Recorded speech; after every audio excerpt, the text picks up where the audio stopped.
Meta nirriflettu dwar l-għoli tal-ħajja, l-ewwel ħaġa li ħafna persuni tiġihom f'moħħhom hija ż-żieda fuq prodotti bażiċi b'mod partikolari l-ikel. Madankollu għal diversi nies l-għoli tal-ħajja hija aktar minn hekk għaliex minħabba kundizzjonijiet ta' saħħa prodotti bażiċi għalihom huma l-mediċini li għandhom bżonn mod regolari sabiex ikunu jistgħu jgħixu ħajja normali.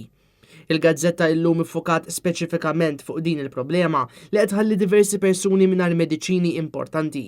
L-editorjal tal-lum jispjega kif diversi spiżeriji qed jirċievu emails jinformawhom b'tibdil fil-prezz tal-mediċini li mhux iħallilhom għażla ħlief li jollu l-prezzijiet.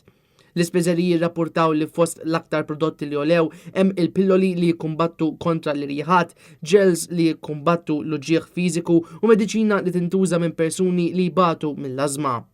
L-editur tal-lum spjega li minnaħa l-oħra l-aktar prodotti fl-ispiżeriji li jolew fil-prezzijiet huma is-sunblocks, is-sanitizers u l-vitamini.